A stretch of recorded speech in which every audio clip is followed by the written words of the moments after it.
que ela usa e como que ela se organiza para isso, para ser essa personagem desse teatro da defesa ambiental brasileira. É preciso compreender a origem disso. Eu fiz isso com a outra ministra e ela também não conseguiu entender disso. Até porque, volto a repetir a palavra, esse adestramento ele foi tão bem feito ao longo dos últimos 40 ou 50 anos, que é algo assim que realmente tem que ser pensado como que eles conseguiram embutir isso na cabeça das pessoas. Não sei se a ministra sabe quem que é a Saul Alinsky. Imagino que saiba. Pela militância dela da esquerda, pela defesa das causas ideológicas dela, pela militância dela do que ela chama da defesa de minorias, possivelmente ela deve saber quem é Saul Alinsky. Mas só para afirmar que no seu livro Regras para os Radicais, Saul Alinsky tem as suas regras, que ele mostra como que deve se comportar um militante da esquerda.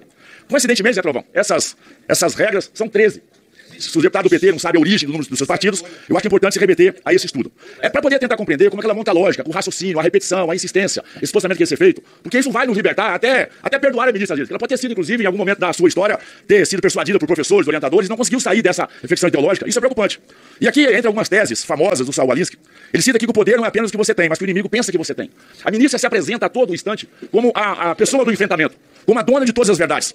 E ela se posiciona na outra tese que sempre faz o inimigo viver além da sua experiência. Percebe como que ela sai da reflexão, como que ela sai do debate, volta na primeira vírgula e já implanta a sua tese.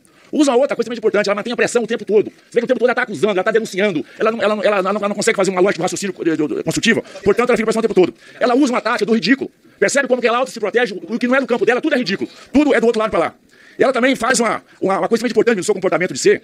É uma tática, isso daqui não tem, que é da ameaça. A senhora o tempo todo se comporta ameaçando, acusando. Mas isso não é essa ministra, não. Eu ouvi o seu discurso, as suas falas, ainda como candidata, enfim, quando estava lá no Acre e tudo mais. E a senhora usa o tempo todo essa tática. E é isso que tem feito muito mal para o Brasil. A senhora sempre coloca o seu adversário... Eu estou conversando sobre política. Por favor, deixa eu... Então, isso, presidente, está interrompendo aí o deputado aí, presidente. Deputado Tato. Respeita a presidência, rapaz. Deputado Tato. O deputado é autor, todos estão respeitando. O senhor vai ser respeitado a sua fala. Por favor, vamos manter o respeito. É bíblico que toda ignorância será respeitada. Eu respeito a ignorância da formação ideológica da esquerda, porque eles não conseguem ter essa percepção e reflexão dessa mudança possível. Eu fiz essa introdução para poder dizer que esse modo operante da ministra não é algo isolado, isso não é dela, isso não é de um pequeno grupo, isso é uma conspiração global. Esse modo da ministra, a estratégia dela, é a mesma que as Farc colombianas usam, é a mesma que o movimento revolucionário da América Central usa, é a mesma tática, a mesma estrutura que o Hamas e o Hezbollah usam, é a mesma tática porque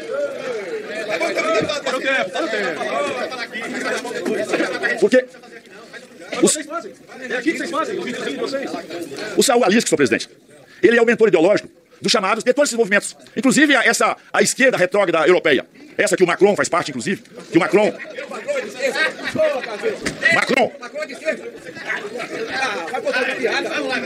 Parei meu tempo lá.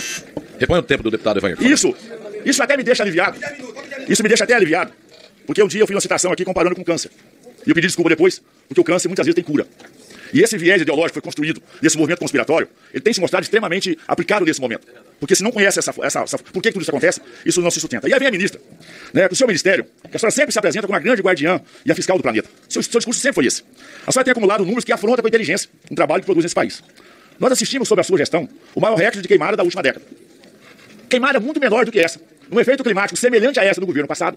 A senhora foi para a mídia para fazer blasfêmia, para falar em verdades, para vender uma retórica, para justificar a visão internacional, num efeito climático muito menor. A senhora, ao invés de dar sua contribuição, dar uma sugestão, a senhora preferiu atacar o governo passado. E agora justifica dizendo, não, que o mundo pegou fogo. E aí o Brasil pegou fogo também.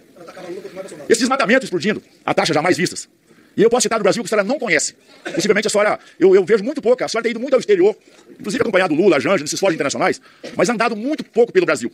A senhora recebe dados, números e fotos, mas a presença é extremamente importante. Nós queríamos ver a senhora andando nos estados, até para levar respostas e soluções, porque eu não vi a senhora fazer nenhum posicionamento, por exemplo, de análise de recuperação, por exemplo, do estado do Rio Grande do Sul.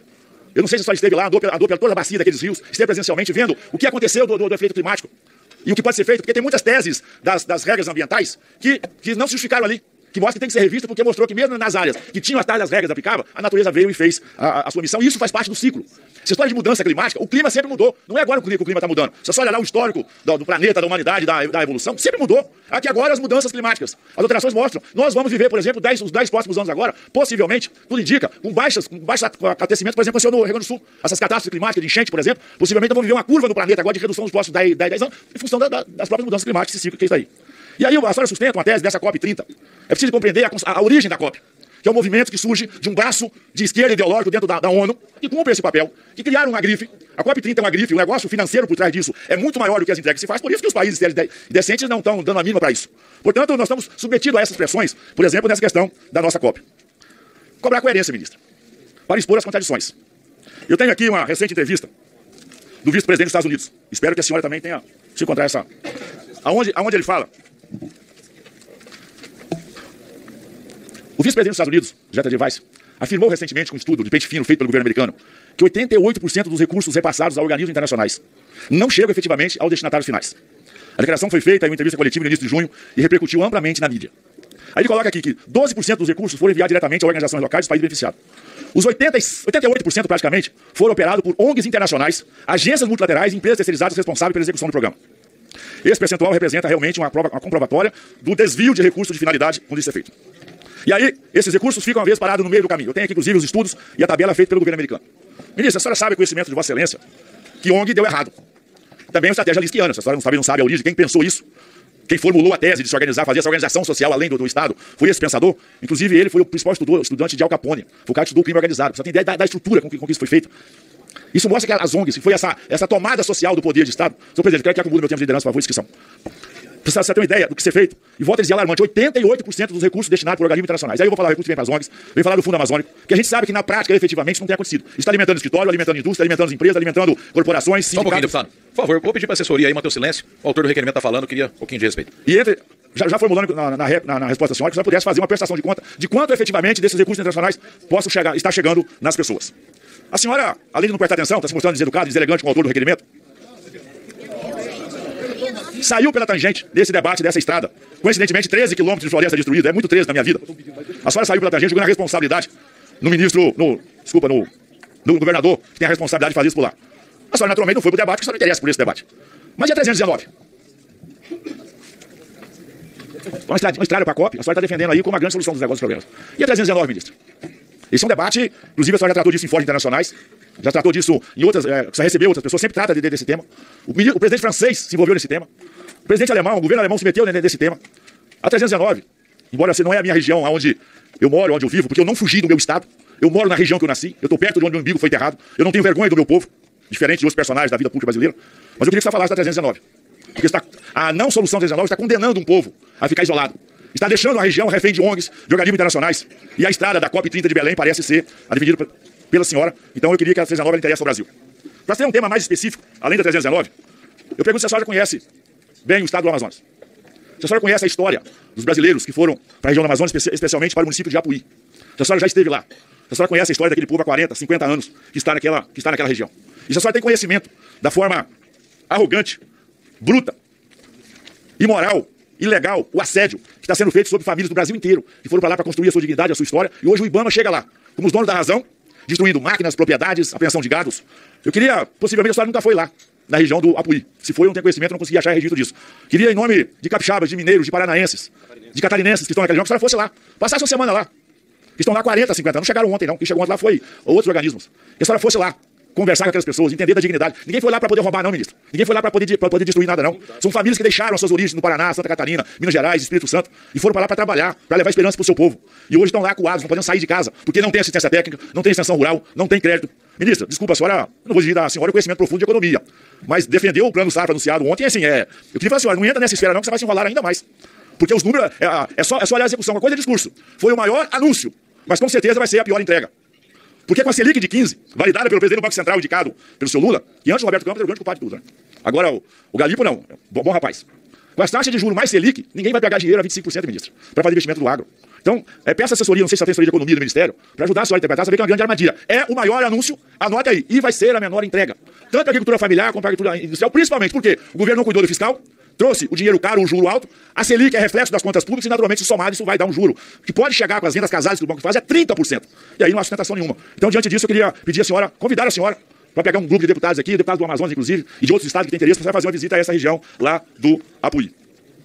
Ministra, o seu governo, eu até ia trazer um vídeo aqui hoje, onde a senhora ridiculariza o Barrabás. A senhora chama de ladrão, a senhora o chama de corrupto, a senhora o chama de mentiroso, a senhora chama de farsante, a senhora o chama de criminoso. E tem vídeo. Posso disponibilizar para a senhora se a senhora perdeu esse aqui. Estranhamente, a senhora aceitou retornar a esse governo. Aí é uma decisão pessoal que a senhora fez, claro, com os padrinhos que a senhora tem. Mas o seu governo é amigo do governo do Irã. O seu governo é amigo do Putin. A senhora, o seu governo, o presidente Lula, inclusive, ele tem defendido a exploração do petróleo da margem equatorial, da região norte do país. E a senhora é uma militante radicalmente contra tudo isso. Aí eu não entendo a senhora, do petróleo, eu faço gás, do gás eu faço ureia. Aí eu não posso produzir ureia do petróleo da região equatorial, mas posso comprar ureia do Irã.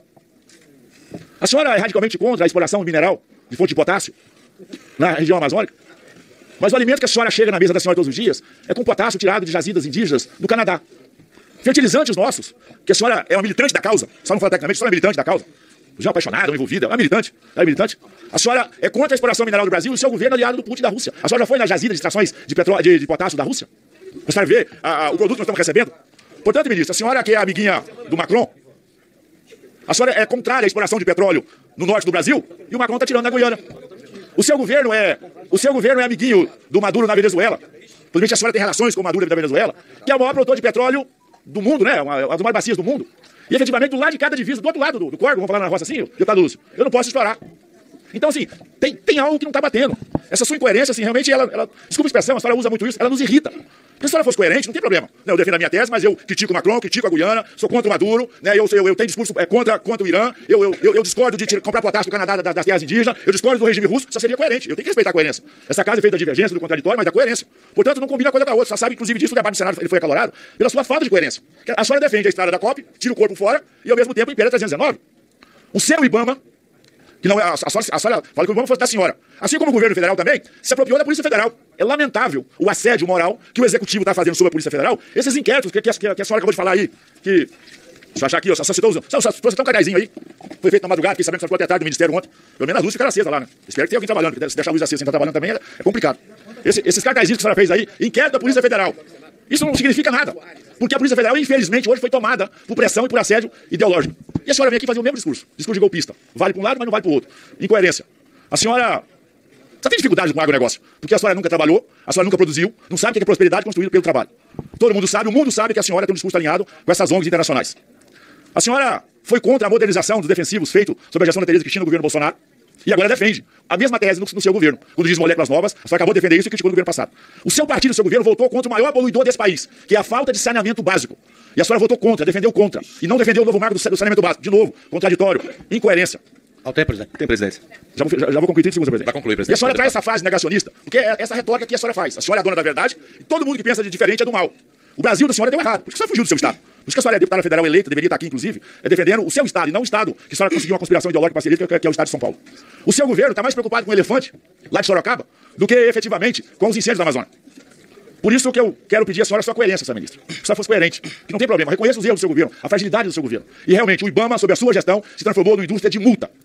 Essa indústria de multa é vergonhosa, porque a sanha arrecadatória do governo do PT, o IBAMA é um dos agentes responsáveis para fomentar essa indústria de multa. Presidente.